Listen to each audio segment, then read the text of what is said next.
Have you ever looked at a piece of bullion and said, you know what, I gotta have that? Whether it's a collectible or whether it's a kind of a one-off piece, you're just like, you know what, it may cost a little bit more, but I need to have one of those in my collection. For me, there are a few of those. So, I mean, over the last few years, especially pre-2020, there were quite a few collectibles. I mean, things like this guy over here, the Perth Dragon bars. These are good looking pieces. And especially like in display case, that kind of thing. Nice looking pieces. But even up until recently, the with the Queen's passing, this one, the Yale of Beaufort proof, 2-ounce, serialized. I got a couple of those. They're just things that, you know, he just had to add to the stack. Why? Because it's one of those things where it's if you take care of it, it's going to be worth more at some point, ideally, than what you paid for it. And with the serialized editions, of course, that's going to be, you know, pretty much guaranteed because they're not making any more. So it's just a matter of what type of collector is really going to pay you for that kind of thing. Is it going to be someone who's, you know, a big fan of the Queen Mother and just wants to reminisce about that kind of thing? Is it going to be a coin collector? Who knows? But there's always going to be a market for that kind of stuff, which is interesting. And I think those kind of things have been kind of overlooked over the past couple of years because if you remember, in 2020, there were a lot of different coins and series that were going for pretty penny, even with the skyrocketing premiums of the time period. And I think it's interesting to look back when I look at my own stack. You know, 2020 was basically the summer of high premium silver, which goes against most stackers' mantras of, you know, get as much as you can for as little as you can. But for me, it was kind of like a mix of, hey, you know, I've gotten enough weight at some point, and I want to kind of have that diversity of a little bit nicer stuff. So I made the leap into higher premium stuff. So where have I gone since then? Well, mostly higher premium. Mostly the one-offs. Mostly the things where it's not like I'm not just trying to stack weight. I think the big thing is that, you know, if I was really just going for weight, I would just go with the ugliest bars that had the lowest premium. I mean, that's really going to get you your bang for your buck, right? I mean, I've talked about it before. The coin dealer one time told me, you know, what's the biggest, you know, size bars, you know, we could get our hands on. And he said, you know, if you want 1,000-ounce industrial bars, like, I can get them for you.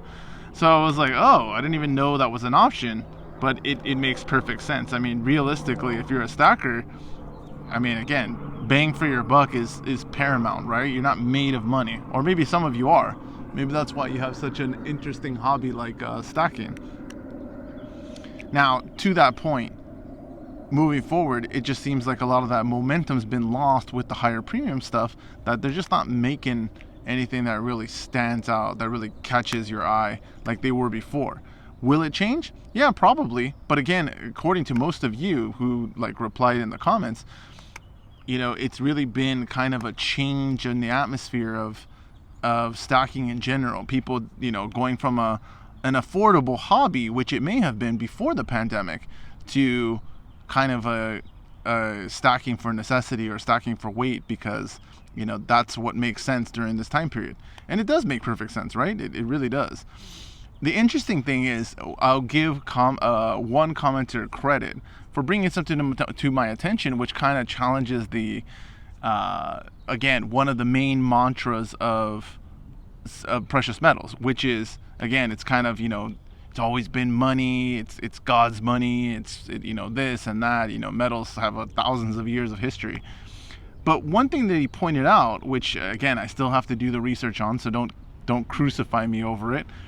But one thing he pointed out, which I was like, you know what, that makes perfect sense, was that the reason that metals are, you know, have been considered for thousands of years as monetary, you know, currency or things of value is because at some point, some sovereign, some king, queen, or, you know, ruling party said it was and put their picture on it and basically made it coin of the realm.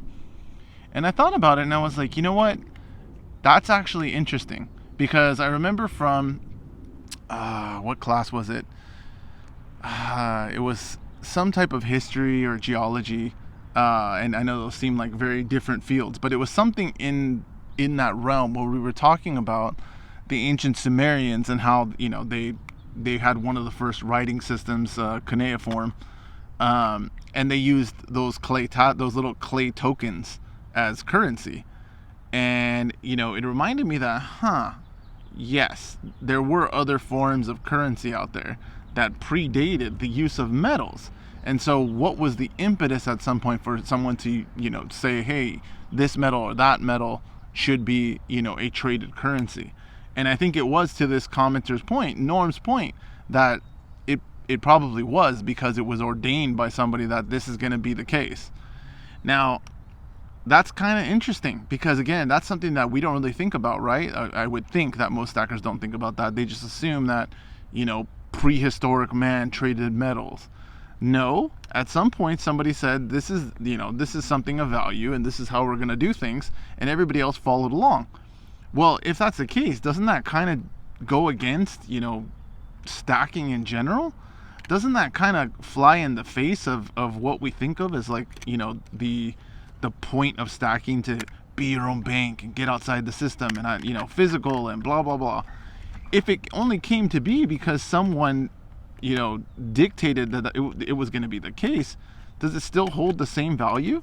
Does it still hold the same significance? Or has this idea of precious metals kind of been built up around something that was actually much more of a conformist move? I don't know. I have to look into it, but I thought that was really insightful and really interesting because, again, you hear these things in the stacking community, and I think a lot of people just don't question it. They just accept it at face value, just like, stack for weight and all these other mantras. This guy here is actually one of my favorite coins. I don't know why. I don't know what about this Kookaburra makes it any different than any others, but I really like it. It's interesting. It's actually a really simple design too, compared to some of the other kookaburras. But yeah, little things like that are just so interesting to think about because you want to be able to challenge the mantra, the status quo, the wisdom of the community, because sometimes these things are kind of built on hollow ground, shaky ground, and it's outside the system, when maybe it was actually really founded on the system itself. Everything about it points back to the system. Is that really the big miss on stacking? Is that really like something that people don't think about? It could be.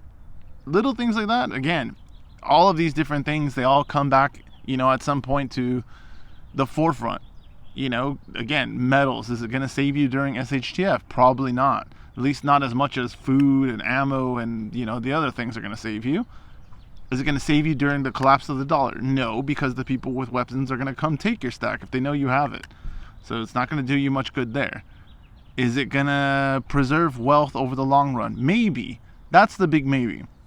It could do that.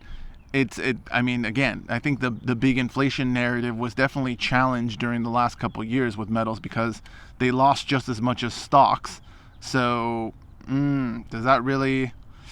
Yeah, since pre-2020, are they still up? Yes, they are. Yes, they are, but so are stocks.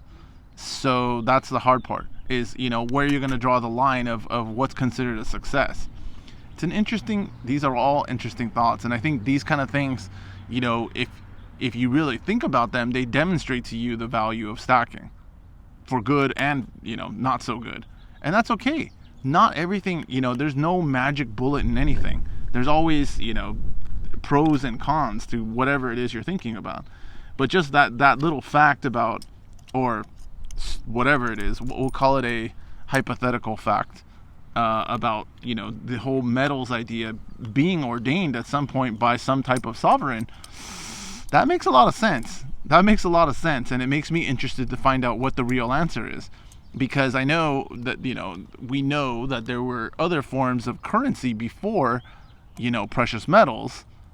And so, were precious metals just a natural evolution because, they stand the test of time versus a clay tablet or token, which can easily break.